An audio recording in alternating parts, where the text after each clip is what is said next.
तो यार न्यूज में आप लोग अक्सर सुनते रहते होंगे कि राइट विंग वालों ने ऐसा कर दिया, लेफ्ट विंग वालों ने वैसा कर दिया। लेकिन ये राइट विंग और लेफ्ट विंग होता क्या है और लोग राइट विंग और लेफ्ट विंग में होते ही क्यों हैं? चलो बताता हूँ 1 मिनट में। अब देखो, मैं पहले ये क्लियर कर दूं कि राइट विंग और लेफ्ट विंग में राइट विंग का मतलब होता है दायां पंख और लेफ्ट विंग का मतलब होता है बायां पंख। यहाँ पर कई लोग ये कंफ्यूजन करते हैं कि राइट विंग यानी सही लोग और लेफ्ट विंग यानी गलत लोग।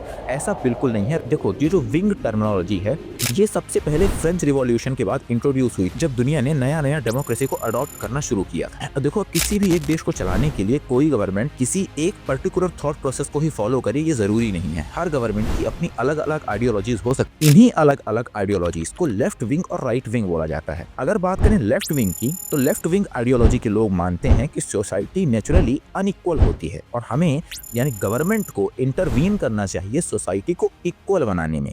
इसका मतलब जो ज्यादा अमीर हैं उनसे ज्यादा टैक्स लिया जाए, जो अमीर नहीं है उनसे टैक्स कम या ना लिया जाए। और साथ ही साथ लेफ्ट विंग का ये भी मानना होता है कि सोसाइटी के मॉडर्नाइजेशन पर ज्यादा ध्यान दिया जाए। यानी मोटा मोटा देखें तो लेफ्ट विंग के लोग लिबरल थॉट प्रोसेस को सपोर्ट करते हैं। फिर बात करें राइट विंग की, तो राइट विंग के लोग मानते हैं कि किसी भी सोसाइटी में कुछ सोशल ऑर्डर्स और हायरार्कीज इनएविटेबल होती हैं, यानी कि इन्हें मिटाया नहीं जा सकता और ना ही इन्हें मिटाया जाना चाहिए, और इसीलिए गवर्नमेंट को इन चीजों पर ज्यादा फोकस भी नहीं करना चाहिए। साथ ही साथ right wing freedom, nationalism, tradition और रिलीजन जैसी टॉपिक्स पर ज्यादा बात करती है। अब जैसे कई सारे लोग लेफ्ट विंग को लिबरल थॉट प्रोसेस का बोलते हैं, वैसे ही कई सारे लोग राइट विंग को कंजर्वेटिव थॉट प्रोसेस का भी बोलते हैं। लेकिन ये opinions person to person depend करते हैं और ये कोई एग्जैक्ट डिफिनेशन नहीं है। राइट विंग का मानना है कि टैक्सेस हर किसी के लिए लो होने चाहिए और किसी भी नेशन की एक स्ट्रॉन्ग कल्चरल और नेशनल आइडेंटिटी होनी चाहिए। एक तीसरी आइडियोलॉजी भी होती है जिसे कहा जाता है सेंटर या सेंट्रल आइडियोलॉजी। सेंटर आइडियोलॉजी ये बोलती है कि लेफ्ट विंग और राइट विंग दोनों ही एक्सट्रीम हो सकते हैं कुछ कुछ केसेस में, इसलिए हमें जहां जरूरत हो वहां पर लेफ्ट विंग की भी बात सुननी चाहिए और जहां जरूरत हो वहां राइट विंग की भी बात सुननी चाहिए। किसी भी एक आइडियोलॉजी को पकड़कर नहीं चलना चाहिए।